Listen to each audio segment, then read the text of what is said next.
안녕하세요. 저는 서울의 한 백화점에서 인사팀 사무직으로 근무하고 있는 30살 여성입니다. 백화점에서 근무한다고 해서 판매만 하는 건 아니에요. 그 백화점이 잘 운영될 수 있도록 뒷받침해주는 다양한 부서들이 존재합니다. 저는 3년째 전문대에서 비서학과를 전공하고 졸업과 동시에 취직이 된 탓에 근무한 지는 제법 되었네요. 가끔 야근을 하다 보면 음악을 틀어놓거나 남들은 어떻게 사나 이야기를 듣는 것을 좋아해 사연 채널을 종종 틀어놓곤 하는데요. 불과 몇 개월 전에 제가 이혼하게 되면서 겪었던 일들이 생각나 이렇게 사연을 쓰게 되었네요. 그동안 시집살이, 시자지산 사연으로만 들었지 제가 직접 당하게 될 줄은 몰랐습니다. 뭘 엄청나게 당한 건 아니지만 어찌 보면 별것 아닌 문제로 집안 싸움으로까지 번져 제 인생에 더 큰 오점을 남기기 싫어서 이혼을 했거든요. 말도 안 되는 걸로 우기는 시어머니, 저를 감싸려는 척만 했던 남편과 평생 살다가는 제명에 못 살 것 같았어요. 무슨 사연인지 궁금하시죠? 그럼 지금부터 제 사연 시작할게요. 저는 대학을 졸업하고 23살의 어린 나이에 우연히 좋은 기회로 큰 호텔에 입사하게 되었습니다. 학교 생활을 잘했던 탓에 학과 교수님의 추천을 받아 스카웃이 된 거거든요. 물론 처음 사회생활을 시작한 거라 서툰 점이 굉장히 많았습니다. 실수도 많이 했고요. 다행히 좋은 사수를 만나 금방 업무에 적응할 수 있었고 국어 점수도 잘 챙겨받은 덕에 5년 만에 팀장 직급까지 올라 월급도 세후 400 정도로 넉넉하게 벌고 있었어요. 전문대를 나왔음에도 불구하고 제 또래 친구들에 비하면 정말 많은 돈을 벌고 있던 거죠. 돈은 꼭 필요한 때만 쓴다는 주의여서 휴대폰 요금이나 교통비, 기타 생활비를 제외하고도 280만 원 정도를 저축할 수 있었어요. 어렸을 때부터 부모님의 영향을 받아 검소한 습관을 들였던 탓에 가능한 일이었죠. 부모님이 없이 사신 건 아니었어요.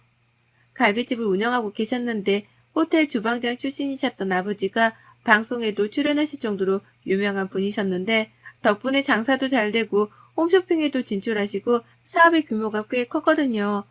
되도록이면 밥은 집이나 직장에서 해결했어서 식비 자체에 대한 부담은 없었어요. 사회생활을 시작하며 이제는 알아서 살아보라며 백화점 근처로 오피스텔을 얻어주신 덕에 걸어서도 출퇴근할 수 있는 거리였고 아침부터 저녁까지 일을 했기에 딱히 돈을 쓸 데가 없었어요. 가끔 친구들을 만난다거나 저도 여자인지라 쇼핑도 가끔은 하지만 과하진 않아요. 제가 할 수 있는 선에서 해결하는 편이고 일찍 독립을 했던 터라 더더욱 아끼게 되더라고요. 그렇다고 지질이 궁상까지는 아니었답니다. 아무튼 그렇게 정신없이 사회생활을 하고 5년차가 되었을 무렵 입사 동기의 소개로 전 남편을 만났어요. 그 동기가 만나던 남자친구와 결혼한다며 저에게 청첩장도 줄 겸 저녁을 먹자고 했죠. 그 자리에는 전 남편도 같이 있었어요. 그 동기 애비신랑 친구였거든요. 그날 저녁 식사를 했고 분위기 좋은 와인바에서 2차를 즐겼습니다. 분위기가 무르익으며 남편과 번호를 교환했고 앞으로 친하게 지내자며 많은 대화를 나누었죠. 남편은 그 당시 대학을 졸업하고 갓 사회생활을 시작한 사람이었습니다. 강남에서 유명한 로펌에서 송무직 직원으로 근무를 하고 있다 했죠. 대화 코드도 잘 맞고 유쾌하고 저를 세심하게 대해주는 모습에 조금씩 호감이 생겼고 그렇게 저희는 연인 사이로 발전하게 되었습니다. 사랑에 눈이 멀었던 탓일까요? 1년 전후의 연애를 끝으로 저희는 결혼하게 되었습니다. 양가 집안에 인사를 드리고 상견례까지 마쳤죠. 모든 게 일사천리로 진행되었고 그렇게 저희는 양가 집안의 축복을 받으며 행복한 결혼식을 올렸습니다. 남편은 호르몬이 밑에서 자랐고 밑으로는 남편과 1살 차이인 시동생 그리고 시누이가 한 명 있었어요. 남편이 고등학생 시절 시아버님이 돌아가신 바람에 시어머니 혼자 자식을 셋을 키우셨고 그 바람에 시어머니는 특히나 아들 부심이 대단한 분이셨죠. 상견례 자리에서 농담 삼아 이제는 며느리 덕 좀 보고 살아야 한다는 말을 하셨는데 그때는 그저 남편을 사랑하는 마음이 컸기에 그 말이 무슨 의미인지 몰랐습니다. 결혼을 하고 행복한 신혼생활이 시작되는가 싶었는데 아니나 다를까 저도 늘 남의 이야기로만 듣던 시집살이를 당하게 되었습니다. 상견례를 할 때까지만 해도 그냥 아들 부심이 조금 있는 시어머니인 줄 알았는데 결혼을 하고 나니 태도가 약간은 돌변하시더라고요. 며느리 덕 좀 보아야겠다는 말을 입에 달고 사셨거든요. 오피스텔을 정리하고 그 돈을 합쳐서 신혼집과 혼수를 장만했는데 시댁에서는 나이 어린 시동생들이 있고 많이 보태주지 못한다며 3천만 원을 주신 게 전부였거든요. 그래도 행복한 결혼 생활을 망치고 싶진 않아서 제가 살던 오피스텔을 정리한 돈과 제가 모아왔던 돈, 그리고 친정 부모님이 보태라며 주신 1억을 합쳐 빚 없이 신혼집을 장만한 거였습니다. 시댁에서 주신 3천만 원은 나중에 비상금으로 쓰게 두라며 남편 명의의 통장에 입금시켜 놓았죠. 결국 따지고 들면 시댁의 도움은 하나도 받지 않은 셈이었어요. 그걸 모르던 시어머니는 신혼집을 자기 집이 마냥 드나들며 온갖 살림에 간섭을 하기 시작하셨죠. 저와 남편이 대출받아 같이 마련한 집인 줄 아시더라고요. 신혼집은 온전히 제 명의로 된 제 집이었습니다. 너 결혼했다는 애가 살림이 이게 뭐냐? 인스턴트 데워 먹니? 나는 여태 우리 아들한테 그런 거 먹여본 적이 없다. 그게 다 몸에 얼마나 안 좋은 것들인데 자고로 음식은 청성이야. 하나하나 깨끗한 유기농 재료로 만들어서 먹어야지. 너 살림 좀 배워야겠다. 어머니, 저희 둘 다 일하다 보니 챙겨 먹을 시간이 별로 없어요. 그래도 주말에는 웬만하면 요리해 먹고요. 장도 근처 대형마트 가서 보는데 거기 품질이 나쁜 건 아니잖아요. 아무리 고급지면 뭐하니. 그거 다 농약 쳐서 때깔 좋게 보이려고 한 건데 재료는 앞으로 시장에서 장 보고 음식은 다 해먹어라. 내 아들 아침 굶기지 않았으면 좋겠구나. 그리고 옷은 다 분리해서 빨지? 속옷은 반드시 손빨래 해야 하고 또. 어머니, 제가 아직은 많이 부족하지만 열심히 노력할게요. 많이 가르쳐 주세요. 시어머니가 잔소리를 하실 때마다 그래도 잘 살으라고 덕담하시는구나 하고 새겨 들었어요. 그래도 저희보다는 오래 인생을 사신 분이고 살림을 더 많이 하셨던 분이니까 하시는 말씀이 다 일리가 있겠거니 생각했거든요. 더군다나 시어머니라서 더 그러려니 했었습니다. 밉보이면 안 되니까요. 그때는 뭐가 그렇게 무서웠는지 왜 그렇게 잘 보이고 싶었나 모르겠네요. 오히려 친정 부모님은 사업이 바쁘셨던 것도 있지만 이제 결혼도 했으니 제 인생은 제가 개척하며 살아야 된다고 가급적 연락을 하지 말라고 하시더라고요. 본인들도 먹고 살기 바쁘니 정말 중요한 일 아니면 애초에 신경 쓸 일을 만들지 말라 하셨습니다. 무소식이 희소식이니 그런 줄 알겠다면서요. 그렇게 남편과 알콩달콩 사이도 좋고 시어머니의 간섭과 함께 저의 정신없는 신혼생활이 이어졌습니다. 1년이라는 시간이 흘렀고 그러다 제가 남편과 이혼하게 된 결정적인 사건이 발생합니다. 어느 날 정신없이 보고서를 작성하고 있는데 시어머니께 연락이 오는 겁니다. 전화를 받을 수 없는 상황이어서 문자 메시지로 잠시 뒤에 연락드린다고 하고 일을 마무리하니 점심시간이어서 오후 1시가 다 되어서야 전화를 드렸어요. 전화를 받은 시어머니는 상당히 화가 난 목소리셨습니다. 예, 네가 바쁘면 얼마나 바쁘다고 이 CM이 전화까지 돌리고 그러는 거야? 그깟 백화점 일이 뭐 대단하다고. 강남 로폰 다니는 네 남편 정도는 돼야 바쁘다고 하는 거야. 그나저나 한 달 뒤가 내 생일인 거 알고 있냐? 네, 당연히 알고 있죠. 근데 그날 주말이 아니어서 퇴근하고 저녁 식사하면서 챙겨드려야 할 것 같아요. 월차도 지난달에 일이 있어서 땡겼었던 터라 휴가 사용을 못하거든요. 뭐? 그게 말이 됐니? 결혼하고 나서 네가 처음 챙기는 CM이 생일인데 그냥 저녁 한 끼로 때우려고 그러니? 너희 결혼할 때야 내 생일이랑 맞물려서 집안에 큰일 치르느라 그러려니 하고 넘어갔지만 결혼하고 나면 당연히 네가 직접 이 CM이 생일상 정도를 차려야 하는 거 아니냐? 네, 어머님 말씀 100번 옳아요. 하지만 제가 이번에 맡은 행사 기획이 연말까지 진행되어야 해서 당분간 시간이 없을 것 같아요. 매일 야근하고 있는 상황이고 다음 달이 준비 막바지 기간이라 정신 없어서요. 여자가 바깥일 하다 보면 가정에 나몰라라 하는 거야. 이번에는 내가 직접 생일상을 받아봐야겠구나. 그런 줄 알고 있으마. 나도 이제는 며느리 덕 좀 보고 살아야지. 그깟 저녁 한 끼로 퉁치려 하지 마라. 무턱대고 생일상을 직접 차리라는 시어머니의 말에 조금은 어이가 없었어요. 하지만 업무 스케줄상 도저히 시어머니의 생신날에는 휴가를 쓸 수가 없었습니다. 밤늦게 퇴근 후 남편과 상의를 했어요. 당신 어머니 생신 때 따로 계획 있어? 점심에 어머님이랑 통화했는데 생일상을 직접 차리라고 하시네. 나도 당연히 그러고 싶지만 당신도 알다시피 내가 지금 맡은 프로젝트 때문에 시간이 안 나. 연차도 미리 땡겨 쓴 바람에 쓸 수 있는 것도 없고 이 프로젝트가 얼마나 중요한 건지는 알지? 나도 내가 하는 일이 있는데 어머니가 매번 내 일 무시하는 것도 솔직히 조금은 싫기도 하고 자기가 대신 잘 말씀드려줘. 그날 되도록이면 일찍 퇴근해서 저녁 같이 먹고 쇼핑도 시켜드리자. 엄마한테 전화 왔다고? 내가 안 그래도 잘 말씀드렸는데 회사 일이 바쁘다 보니 저녁 먹고 원하는 선물 사드리겠다고. 그러니까 알겠다고 하셨는데 왜 말이 다르지? 나 모르지. 그새 마음이 바뀌셨는지도? 그러니 당신이 내일 연락드려서 잘 말씀드려줘. 내가 도저히 시간이 안 나서 그래. 당신도 알잖아. 그럼 내가 엄마한테 잘 말해볼게. 염려하지 말고 있어. 우리 엄마 그래도 그렇게 꽉 막힌 사람 아니야. 그렇게 시간이 흘러 시어머니 생신이 일주일 정도 코앞으로 다가왔어요. 저는 당연히 남편이 잘 말씀드렸겠거니 생각하고 정신없이 일에 몰두하고 있었죠. 시어머니가 전화 와서는 언제 장을 볼 거냐면서 다그치시더라고요. 이번 생일상 아주 기대가 크구나. 지난번에 동훈이가 알아서 잘 준비할 테니까 신경 쓰지 말라고 하던데 그래도 네가 양심은 있나 보구나. 어떻게 준비할지 모르겠으면 나한테 물어보렴. 그리고 메뉴에는 이왕이면 버섯이랑 밤을 잔뜩 넣은 갈비찜을 해줬으면 좋겠구나. 내가 갈비를 좋아하거든. 그리고 양을 조금 많이 했으면 좋겠어. 친구들이랑도 먹어야 하니까. 동훈 씨가 제가 생일상을 차린다고 했어요? 저도 말씀드렸다시피 그때까지 프로젝트를 진행해야 해서 퇴근하고 저녁 식사를 해야 할 것 같다고 잘 전달해달라고 부탁했는데 중간에 소통에 문제가 있었나 보네요.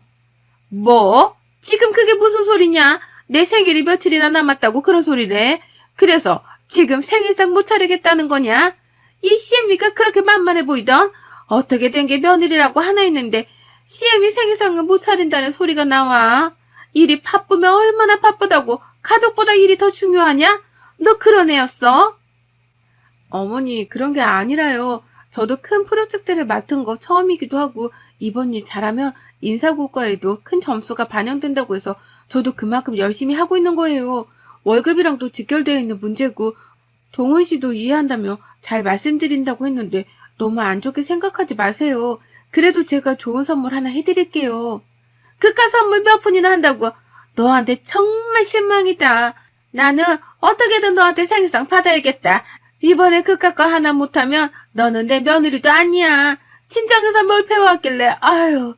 사부인은 이런 것도 하나 안 가르치고 시집을 보내셔서는. 어머니 제가 죄송한 건 맞지만 그래도 저희 친정 욕하는 건 아니죠. 제가 죄송하다고 했고 미리 말씀도 드렸는데 이렇게 막무가내로 말씀하시면 저도 서운하다고요. 제가 안 해드린다는 게 아니잖아요. 뭐 막무가내? 너 아주 CM이를 잡아먹으려고 한 달이 났구나. 이제 본색을 드러내겠다 이거냐? 이대로 시어머니와 전화통화를 계속했다가는 큰 싸움이 날 것만 같았죠. 친정을 욕보이는 말씀에 울컥했던 것도 있지만 퇴근 후 남편과 자세한 이야기를 해야 했습니다. 남편은 시어머니께 저녁 식사를 하자고 말씀을 드렸는데 곧 죽어도 제가 차려주는 생일상을 받아야겠다며 고집을 부리시더래요. 그래서 제 상황을 뻔히 아는 남편이 계속 달래드리고 있는데 안 통한다며 본인도 난처하다고 하더라고요. 그러면서 오늘 통화한 내용을 말하니 남편이 사과를 하며 자신이 중간 역할을 못해서 미안하다고 사과를 했습니다.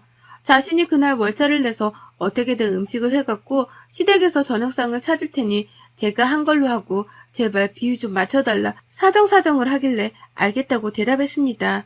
문제의 그날 남편은 모든 요리를 다 할 수 없었기에 새벽부터 유명한 반찬가게며 맛집으로 소문난 갈비찜 가게를 찾아가서 포장을 해오는 등 정신없이 움직이더군요. 나름 전도 붙이고 잡채도 할 줄 알아서 사온 음식들과 이래저래 조합을 하니 그럴싸한 한 상이 차려졌습니다.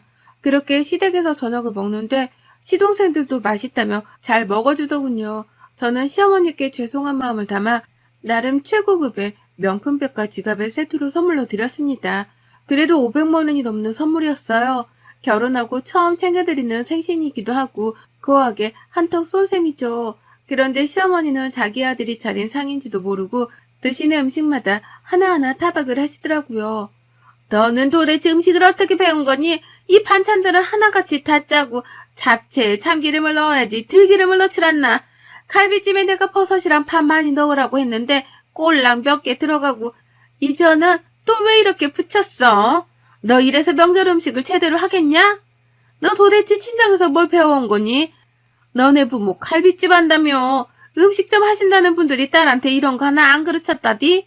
기본 중에 기본인데 너네 친정은 정말 양심도 없구나. 어떻게 이런 딸을 우리 집안에 시집을 보내서는. 저는 그 소리를 듣고 참고 있던 이성의 끈을 놓아버렸어요. 식사를 하던 시동생들과 남편도 시어머니의 말씀에 서로 눈치 보기 바빴고 제가 표정이 굳어지자 어쩔 줄을 몰라 하더라고요. 급기야 시동생 중 한 명은 물을 가지러 간다며 자리를 뜨더라고요. 저는 시어머니께 있는 사실 그대로를 말씀드렸어요. 어머니, 제가 저번에도 참고 넘어갔는데 저희 친정 모욕하지 마세요. 그리고 이 생신상 동훈 씨가 차린 거예요. 반찬도 호박나물은 직접 한 거지만 반찬 가게에서 사온 것도 있고요. 갈비찜은 동훈 씨가 아침부터 뛰어다니면서 맛집이라고 소문난 유명한 곳에서 공수해온 거고요. 국도 동훈 씨가 끓인 거고 하나부터 열까지 다 동훈 씨가 한 거예요. 그런데 제가 왜 친정료까지 들어가며 이런 말을 들어야 하죠? 정말 듣자 하니 거북해서 뭐?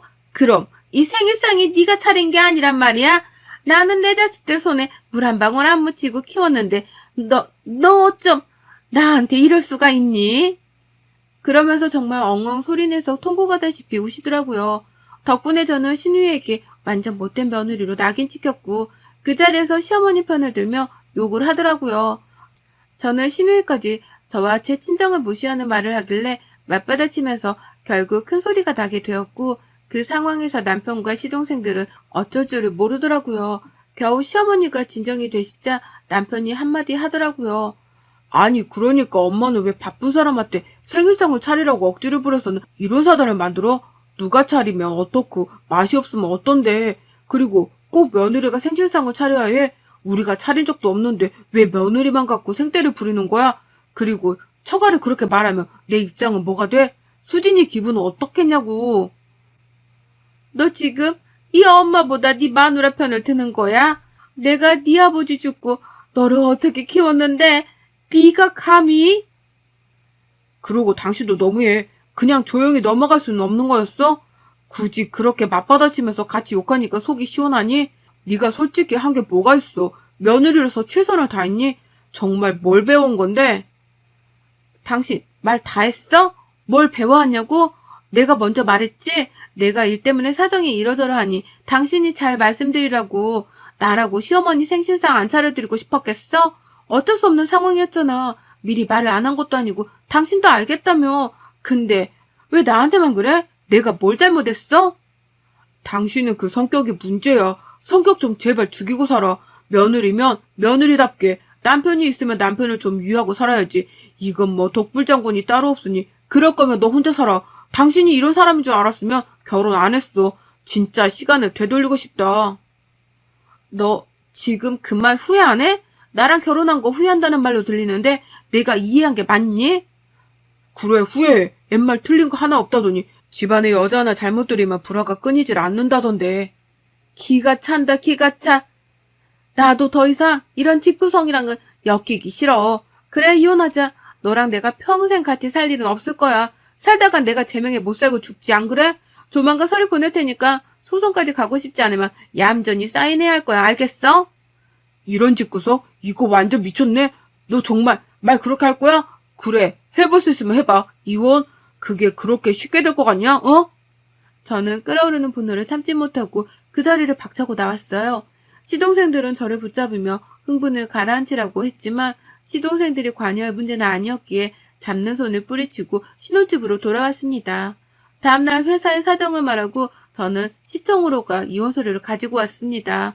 퇴근하는 남편에게 이혼 서류를 내밀자 코웃음을 치며 그냥 이혼은 못한다고 큰소리치더라고요. 시어머니도 전화 와서는 어디서 배워먹은 버릇이냐며 욕짓거리를 하셨지만 그럴수록 제 결심은 확고했습니다. 원만한 합의가 이루어지지 않자 남편 쪽에서는 먼저 소송을 걸더라고요. 재산 분할이며 위자료까지 청구한다면서 말이죠. 그나마 다행인 건 아이가 없다는 거네요. 그렇게 저도 변호사로 근무하는 친구의 도움으로 소송을 진행하게 되었습니다. 혼인신고를 해서 재산의 반을 나누어야 하고 위자료로 1억을 요구하는 미친 제안에 대한 맞소송을 진행했어요. 업무 특성상 간혹 언쟁을 하는 경우가 있어서 통화를 하면 자동으로 녹음을 하는 어플을 깔아두었고 덕분에 시어머니와 남편이 제게 퍼붓던 욕설, 온갖 대화를 다 증거자료로 제출했어요. 그리고 신혼집을 구매하며 남편의 돈이 단 한 푼도 들어가지 않았다는 증거를 제출했습니다. 처음에 말씀드렸던 시댁에서 준 3천만 원 기억하시죠? 그거 정말 한 푼도 안 썼거든요. 사회 초년생이란 급여가 250 정도밖에 되지 않았던 남편은 그 돈으로 품위 유지비며 차를 산다는 이유로 월급을 각자 관리했던 탓에 정말 신혼집에는 단 한 푼도 보태지 않았거든요. 심지어 관리비나 공과금도 제가 다 부담했습니다. 제가 더 여유로웠고 충분한 자금이 있었기 때문에 누가 뭐라고 어디에 나눠 쓰고 세세하게 그런 것까지 신경 쓰지 않았거든요. 결국 재판은 저에게 유리하게 적용했고 오히려 남편은 저에게 위자료 3천만 원을 지급하라는 판결을 받았습니다. 하지만 남편은 돈이 없다며 배째라는 식으로 나오더라고요. 알고 보니 시어머니가 준 그 3천만 원으로 자기가 타고 다니던 외제차를 산 거였어요. 저한테는 중고로 구매해서 싸게 샀다는 둥 그러더니 알고 보니 전 재산을 털어 산 거였네요. 결국 빈털터리로 쫓겨나게 생긴 남편은 그제서야 저에게 잘못했다며 빌더라고요. 시어머니도 자신이 너무 과했던 것 같다며 앞으로는 시짜짓 하지 않겠다고 같이 찾아와 빌더라고요. 하지만 이미 그들에게 많은 실망을 했고 제 인생을 맡길 가치가 없다고 판단되었기 때문에 조금의 배려 따위는 하지 않기로 결심했습니다. 그 집에서 남편이 가지고 온 옷가지들, 드라이기와 면도기만 박스에 싸서 시댁으로 보내버렸고요. 저는 필요한 옷가지만 챙겨 친정으로 들어갔습니다. 신혼집은 어떻게 했냐고요? 당연히 매물로 내놨습니다. 위치도 좋고 역세권이어서 값이 상당했지만 금방 나가더라고요. 끝까지 남편과 시어머니는 어떻게 이럴 수 있냐며 악다구니를 썼지만 아랑곳하지 않았습니다. 오히려 적금 금지를 신청했고 모든 연락을 차단시켜 버렸죠. 저와 연락이 닿질 않자 친정 부모님이 운영하시는 가게까지 찾아갔다가 부모님이 신고한 덕분에 경찰에 끌려가고서야 그 뒤로 찾아오지도 않는다더라고요. 저는 인생 공부했다 생각하고 정신없이 일만 해오며 살고 있어요. 아직 반년도 채 지나지 않은 시간이지만 그 짧은 시간에 많은 걸 느꼈습니다. 친정 부모님도 요즘엔 이혼이 흠도 아니라며 괜히 위축돼서 살지 말라고 당부하셨고요. 저는 한 달간 휴직을 할 생각이에요. 상처라면 상처겠지만 제 인생의 오점을 훌훌 털어버리고 오히려 유럽 여행을 계획하고 있습니다. 전 남편에게 쏟아부었던 시간, 돈, 그게 아까워서라도 깔끔히 비워내고 싶더라고요. 결혼을 하고 혼인신고까지 했지만 2년이라는 짧은 시간을 끝으로 제 결혼 생활은 막을 내렸어요. 지금 생각해보면 조금 더 신중하게 생각하고 결혼을 했어야 했나 싶네요. 여러분도 몇 년 살아보고 도저히 안 되겠다 싶고 아이가 없다면 차라리 바로 새 출발하세요. 참고만 살다가는 제꼴납니다. 요즘엔 이혼이 흠도 아니니까 당당하게 내 자신을 위해서 살아가도 좋다고 생각합니다. 여러분의 생각은 댓글로 남겨주세요. 오늘도 시청해주셔서 정말 감사합니다.